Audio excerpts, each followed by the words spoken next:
जय हिंद दोस्तों।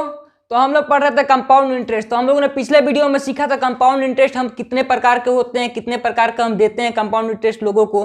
तो हम लोग 3 प्रकार का देखे थे वहाँ पे, एक वार्षिक देखे थे, एक अर्धवार्षिक देखे थे, एक तिमाही देखे थे।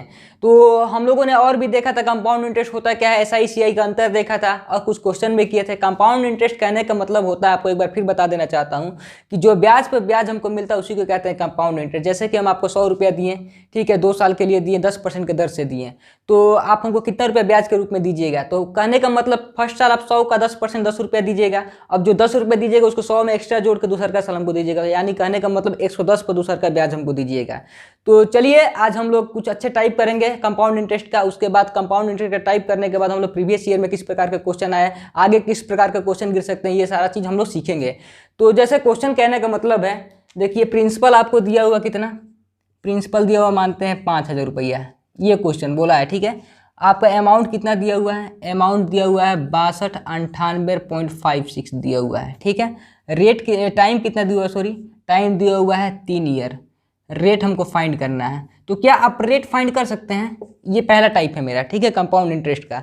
तो रेट फाइंड करने के लिए क्या कीजिएगा, चलिए तो हम लोग डायरेक्ट ओपीएम मेथड का यूज करते हैं। आप फार्मूला वगैरह लगा के कर सकते हैं। तो ओपीएम मेथड के थ्रू हम कहने का मतलब कि अमाउंट में से प्रिंसिपल घटाइए तो क्या फाइंड होता है, अमाउंट में से प्रिंसिपल घटाने पर मेरा CI प्राप्त होता है। अगर 6298.56 में से 5,000 रुपया को घटाते हैं तो कितना आ जाता है, 1298.56 आ जाता है, ठीक है।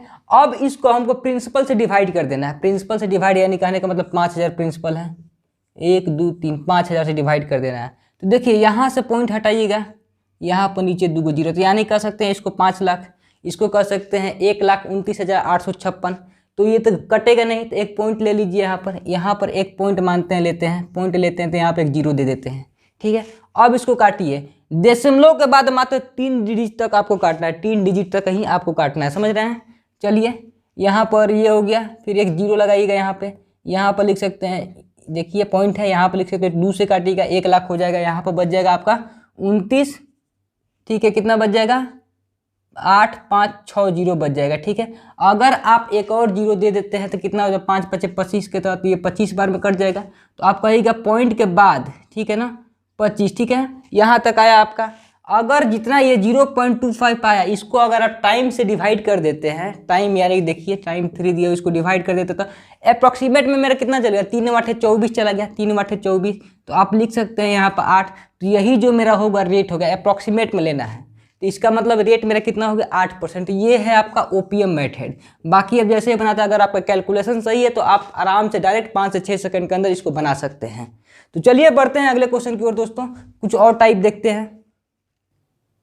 हाँ तो दोस्तों वही टाइप है, एक और सवाल है जो आपके सामने है। जैसे मान सकते हैं आप प्रिंसिपल कितना दिया हुआ है, प्रिंसिपल दिया हुआ है आपका 4,000 रुपया दिया हुआ है। अमाउंट कितना दिया हुआ है, अमाउंट दिया हुआ है आपका कितना दिया हुआ है, 4630.50 दिया हुआ है, ठीक है, 4630.50 दिया हुआ है।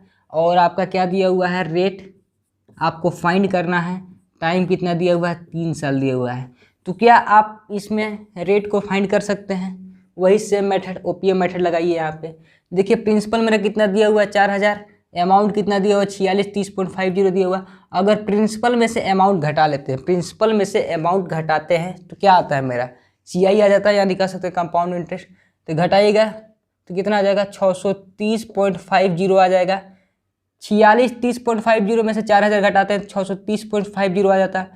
4,000 जो है प्रिंसिपल से डिवाइड कर देना इसको, 1 2 3 4,000 प्रिंसिपल से डिवाइड कर दीजिए। अब इसको कट करना है, यहाँ से जीरो ले लीजिए, डोट हो, ये जीरो से ये जीरो कट खत्म हो गया था। 1 2 3 4 5, यानी कह सकते हैं 40,000 मेरे पास दिया हुआ, ऊपर में कितना दिया हुआ है, ऊपर में दिया हुआ 630.5 6305 दिया हुआ है, नीचे में कितना है 40,000 दिया हुआ है, ठीक है। तो अब हमको इससे तो कटेगा नहीं, तो यहाँ पे एक जीरो ले लेते हैं, एक जीरो ले लिए, समझ रहे हैं आप, एक जीरो लेते हैं, यहाँ पे पॉइंट दे दिए।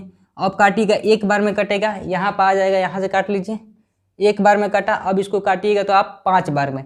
तो आपको बताए थे पॉइंट के बाद मात्र हम 2 डिजिट को लेते हैं, समझ रहे हैं। तो कितना आ गया, 0.15 आ गया, 0.15 आ गया।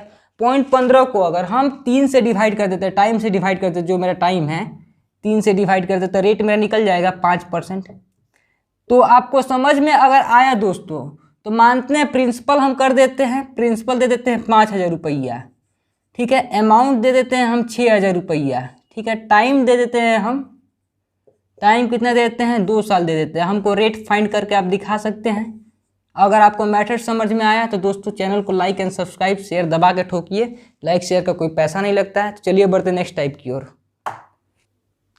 हाँ तो दोस्तों अगर यही क्वेश्चन में मुझे टाइम फाइंड करने को दे दे तो क्या कीजिएगा। आपने यहाँ पर देखा कि मेरा रेट कितना निकला था, यहाँ का 5 निकला था इस क्वेश्चन का। अगर टाइम फाइंड करना हो तो क्या कर सकते हैं, टाइम मेरा वाट है, हमको नहीं पता है, तो आप वही प्रोसेस को अपनाइएगा। देखिए घटाइएगा कितना आ जाएगा, अमाउंट में से प्रिंसिपल घटाइएगा, CI मेरा कितना आ जाएगा 630.50 आ जाएगा। प्रिंसिपल मेरा कितना है 4,000 है। आप इसको काटे थे ये पिछले कॉन्सेप्ट में जब टाइम रेट फाइंड कर रहे थे तो कितना आया था 0.15 आया था, 0.15 आया था।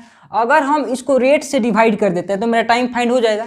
रेट से डिवाइड कर देते हैं, रेट कितना है मेरा 5 दिया, 0.15 है, तो हमको पॉइंट भूल जाना, मात्र 2 डिजिट ही लेना है, तो पॉइंट हम भूल गए यहाँ पे। देखिए नीचे एक बार बता देते हैं, 15 हो गया। अगर हम 15 को 5 से डिवाइड कर देते हैं तो मेरा समय कितना गया 3 ईयर। यहाँ पर 3 ईयर था समय उस समय। तो आपको कॉन्सेप्ट पता चला, अगर रेट फाइंड करना है तो टाइम से डिवाइड करना है, अगर टाइम फाइंड करना है तो रेट से डिवाइड करना है, समझे। तो आपका ये 2 कॉन्सेप्ट हो गया टाइम और रेट फाइंड करने का। चलिए बढ़ते हैं अगले कॉन्सेप्ट की ओर दोस्तों। हाँ तो दोस्तों अगर आप देखिए इसमें लगातार 2 वर्षों का मिश्रण दिया हुआ है तो रेट फाइंड कर सकते हैं CI के अंतर्गत। लगातार वर्ष, जैसे कहने का मतलब देखिए, ठीक है, कोई राशि है 3 वर्ष में कितना हो जाता है 2880 हो जाता है। लगातार कहने का मतलब अगले वर्ष जस्ट 4 वर्ष में कितना हो जाता है 3240 हो जाता है। लगातार वर्षों का मिश्रण है ये।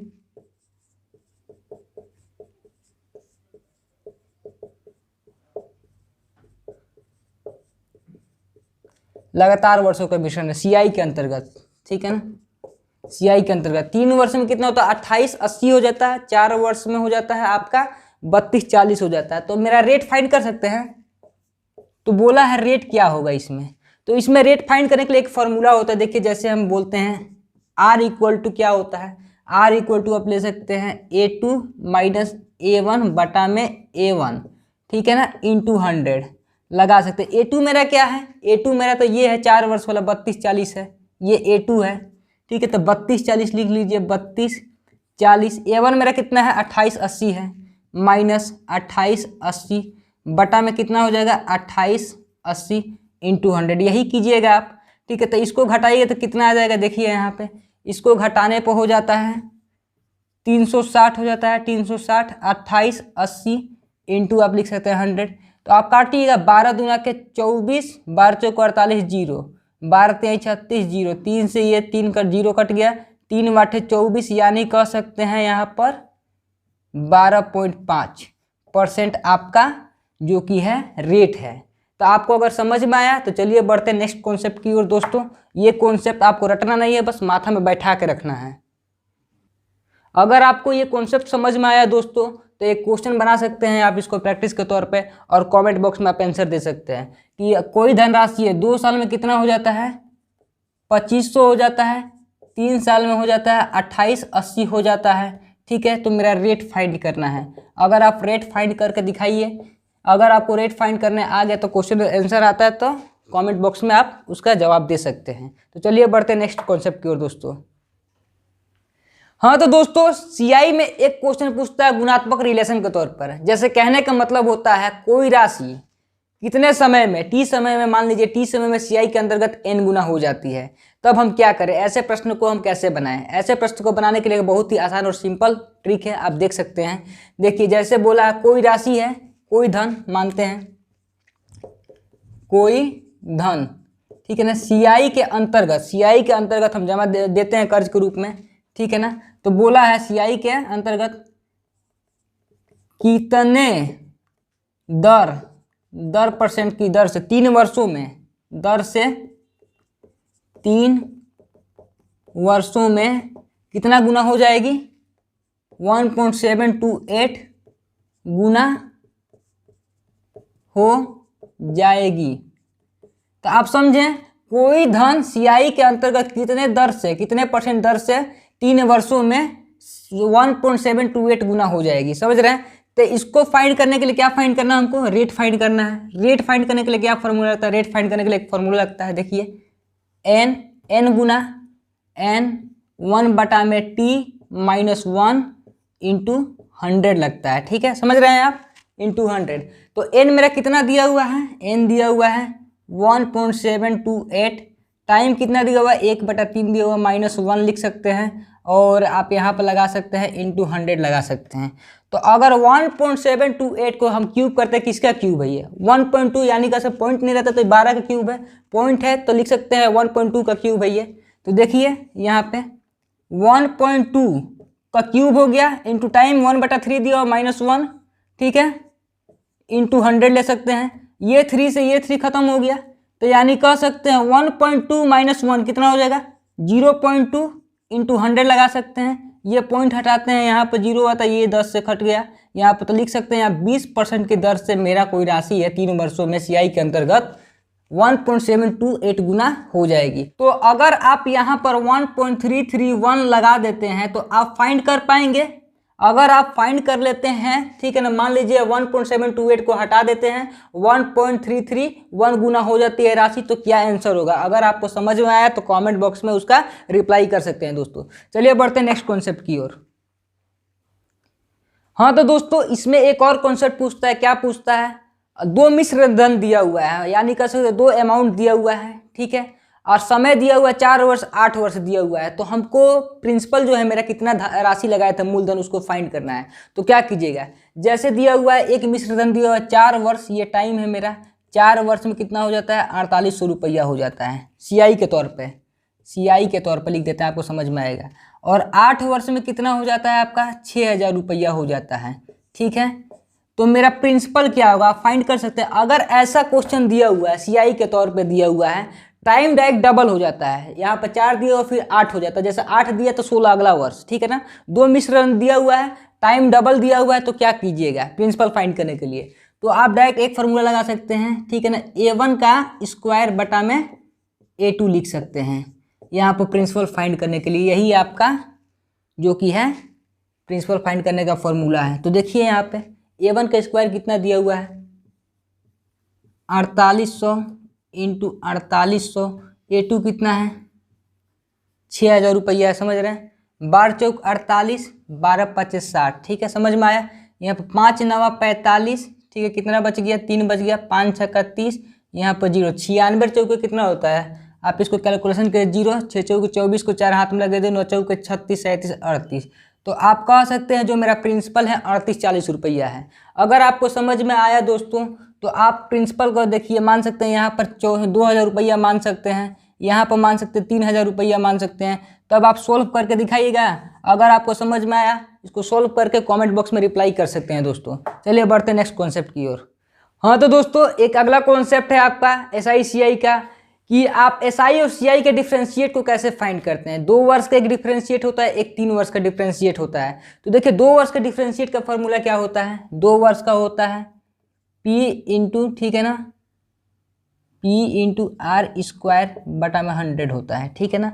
ये क्या होता है CI माइनस SI का होता है डिफ्रेंशिएट, ठीक है, 2 वर्ष का 2 ईयर का डिफ्रेंशिएट होता है। जैसे इस पर क्वेश्चन क्या बनता है, क्वेश्चन बनता है जैसे 12000 रुपया प्रिंसिपल दिया हुआ, मेरा 12000 रुपया दिया हुआ है, ठीक है, 5% का दर से, 5% जो कि है रेट मेरा, मानते हैं रेट मेरा कितना है 5% के दर से, टाइम कितना दिया हुआ है 2 साल का। एसआई और सीआई का अंतर फाइंड कर सकते हैं, एसआई माइनस सीआई का अंतर फाइंड कर सकते हैं, क्या होगा। तो आपको आता है ये फॉर्मूला का तहत आप बना सकते हैं। देखिए प्रिंसिपल कितना दिया हुआ है मेरा 12000 रुपये दिया, एसआई सीआई तो हमको फाइंड ही करना है। आर कितना दिया हुआ 5 दिया हुआ, तो 5 के स्क्वायर ले सकते हैं, 5 इंटू 5 बटा में 100 इंटू 100 कीजिएगा, यहाँ पे स्क्वायर है दोनों में, सॉरी यहाँ पे फॉर्मूला देखिए यहाँ पे स्क्वायर, दोनों में स्क्वायर है, तो 100 ले सकते हैं। ये से ये 0, ये 1 2 3 0 खत्म हो गया, यहाँ से 5 दूना का 10 खत्म, यहाँ पे कीजिएगा 6 6 5 30। तो ये फॉर्मूला के तहत आप एसआई सीआई के डिफरेंशिएट निकाल दिए 30। अगर मैं आपको एक कॉन्सेप्ट बताया था कि अगर आप कॉन्सेप्ट समझते हैं तो ये फॉर्मूला का बगैर भी आप एसआई सीआई फाइंड कर सकते हैं। जैसे देखिए मानते हैं हम 2 साल का सीआई एसआई निकाल लेते हैं, 2 साल का एसआई 5% के दर से कितना हो जाएगा, 5% के दर से देखिए निकाल देते हैं आपको, 12,000 रुपया दिया हुआ, 12,000 का 5 इंटू 2/100 कर देते हैं। ये सी जीरो, ये सी जीरो खत्म हो गया, खत्म हो गया। 12 5 60, 600 यानी कह सकते हैं 1200 रुपया। 1200 रुपया क्या है मेरा, ये एसआई प्राप्त हुआ। सीआई प्राप्त कैसे करना है, देखिए सीआई 12,000 रुपया दिया हुआ है, 12,000 को 2 भाग में 2 साल का निकालना है। 600 यहाँ पे हो जाएगा, 600 यहाँ पे हो जाएगा, 600 का कितना 5% 30 हो जाएगा। 600 1200 1230 हो गया, 1230 हो गया। अगर एसआई माइनस सीआई फाइंड करना है, सीआई मेरा कितना है 1230 है, ये सीआई 1230 में से 1200 को माइनस करते हैं, क्या हो जाता है 30 हो जाता है। इसीलिए हम आपको पता है बिकॉज कॉन्सेप्ट इज पावर दोस्तों, तो सबसे पहले कॉन्सेप्ट सीखा जाता है। ठीक है, इसमें एक क्वेश्चन और बनता है, देखिए 2 साल का हो गया, 3 साल का अगर हमको डिफरेंशिएट फाइंड करना रहेगा, क्या करेंगे 3 ईयर का, 3 ईयर का डिफरेंशिएट फाइंड करें। तो फॉर्मूला के तौर पर मैं आपको बता देना चाहता हूँ, अगर आपको कॉन्सेप्ट पता है तो ये फॉर्मूला का बगैर भी आप बना सकते हैं। तो देखिए 3 साल का पी आर बटा में 100 का स्क्वायर, ठीक है, इंटू 300 प्लस आर बटा में 100, ये 3 साल का फॉर्मूला है दोस्तों। 3 साल का सीआई माइनस एसआई को आप डिफरेंशिएट फाइंड कर सकते हैं। अगर आपको समझ में आया दोस्तों तो चलिए बढ़ते हैं एक लास्ट अगला कॉन्सेप्ट की तरफ। हाँ तो दोस्तों ये आपका लास्ट कॉन्सेप्ट होगा सीआई का। सीआई का लास्ट कॉन्सेप्ट क्या है दोस्तों, कर्ज ली गई राशि को समान किस्तों में भुगतान करना है, तो कैसे करेंगे। ये आपका बहुत ही अच्छा, बहुत ही गुड क्वेश्चन है, जो कि एसएससी के एग्जाम में हमेशा पूछे जाते हैं ये क्वेश्चन को, चाहे सीएसएसएल हो चाहे सीजीएल हो, तो रेलवे के एग्जाम में पूछे जाते हैं। ठीक है, एनटीपीसी सीबीटी 2 में भी गिर सकता है ये क्वेश्चन। तो चलिए देखते हैं, बोला है कि कोई कर्ज ली गई राशि को समान वार्षिक किस्तों में हमको रिटर्न करना है, तो क्या करना होगा। तो जैसे देखिए बोला है L1N1 प्लस L2N2 का स्क्वायर प्लस L3N का क्यूब होता है। जैसे इसको लिखने का मतलब आप समझे क्या लिखे हम, L जो कि होता है ये मेरा पहला किस्त होता है, L2 जो कि होता है मेरा दूसरा किस्त होता है, L2N स्क्वायर दूसरा का किस्त, L3 जो कि होता है मेरा तीसरा का किस्त होता है। N का मतलब आप समझे, N का मतलब दिया हुआ है, जैसे कोई 8200 रुपया मेरे पास है, जैसे मानते हैं 8200 मेरे पास प्रिंसिपल है। ठीक है, 8200 मेरे पास प्रिंसिपल है। अब बोला है रेट मेरा कितना है, रेट मेरा 5% के दर से है। टाइम कितना दिया हुआ है, टाइम मेरा दिया हुआ है 2 ईयर दिया हुआ है। हमको बोला है कि इसको समान वार्षिक किस्तों में हमको रिटर्न करना है। समान वार्षिक किस्तों में क्या करना है, हमको रिटर्न करना। तो प्रत्येक किस्त में हम कितना रुपया रिटर्न करेंगे, तो हम पहले तो एन फाइंड करेंगे। एन क्या होता है, एन होता है 100 बटा में 5 मेरा रेट है, तो उसको 105 लिख लेना है, 100 बटा में 105। यानी कह सकते हैं एन फाइंड करने के लिए तो लिख सकते हैं 20 5 100, 21 5 105, 20 बटा में 21, ये जो कि होता है मेरा एन होता है, समझ रहे हैं। तो इसको सोल्व कैसे करेंगे, जैसे 8200 रुपया दिया हुआ है प्रिंसिपल, 8200 इक्वल टू एल जो कि होता है मेरा किस्त होता है। ठीक है, अब बोला कितना साल, 2 साल के लिए फाइंड करना है। किस्त हमको पता नहीं है कितना है, यही फाइंड करना हमको। अब यहाँ पर लिख सकते हैं 20 बटा में 21, L1N1, ठीक है, 20 बटा में 21 हो गया। एल कॉमन हो जाता है, यहाँ से एल कॉमन ले लीजिएगा, तो N1 प्लस N2 का स्क्वायर प्लस N3 का क्यूब, ये हो जाएगा। L कॉमन ले लिए, N1 कितना दिया हुआ है इतना दिया, N2 कितना दिया हुआ दूसरा का साल के लिए, ठीक है, दूसरा का साल के लिए N का स्क्वायर हो जाएगा, तो प्लस में लिख सकते हैं 20 का स्क्वायर 400, 21 का स्क्वायर 441 हो गया। अगर आप इसको सॉल्व करते हैं तो कितना आपका एलसीएम आ जाता है, 441 एलसीएम आ जाता है। 21 इंटू 21, 21 दूने 42, यानी कर सकते हैं 420, 420 प्लस यहाँ पर हो जाएगा 400, यानी कह सकते हैं 820, 441, ठीक है, इज इक्वल टू कितना दिया हुआ है 8200 रुपया दिया हुआ है। ये 820 से ये 820 खत्म, तो कह सकते हैं यहाँ पर 10 बचा। अगर आप यहाँ पर 141 को 10 से मल्टीप्लाई कर देते तो कितना आ जाता है 4410, ये मेरा क्या है आई का मान हो गया। तो हम प्रत्येक किस्त में कितना करेंगे 4410 रुपया दे के अपना किस्त को चुका सकते हैं। तो दोस्तों आपने देखा आंसर है आपका 4410 रुपये। ठीक है, अगर आपको ये क्वेश्चन समझ में आया दोस्तों, तो मानते हैं प्रिंसिपल हम दे देते हैं 8000 रुपया प्रिंसिपल है। ठीक है, रेट मेरा वही रहेगा, रेट रहेगा मेरा 5% के दर से, टाइम रहेगा मेरा 2 साल। अगर आप इसको समान वार्षिक किस्तों में वापस करना हो तो प्रत्येक किस्त में कितना रुपया वापस कर सकते हैं, क्या आप बना सकते हैं इसको? अगर बनाइएगा तो कमेंट बॉक्स में आंसर रिप्लाई कर सकते हैं, ठीक है ना, दे सकते हैं। तो चलिए दोस्तों, इसी के साथ हम लोग आज सारा कॉन्सेप्ट सीआई का सीखा, और मिलते हैं कल अगले वीडियो में। तब तक के लिए आप पढ़ते रहिए, आबाद रहिए, और हम लोग कल मिलेंगे तो कुछ अच्छे अच्छे क्वेश्चन करेंगे जो एसएससी में आया हुआ प्रीवियस ईयर में, जो रेलवे का है, एनटीपीसी का, ग्रुप डी का भी जो चल रहा है एग्जाम, उसका क्वेश्चन डिस्कस करेंगे। तब तक के लिए आप पढ़ते रहिए, आबाद रहिए, सेफ रहिए। जय हिंद।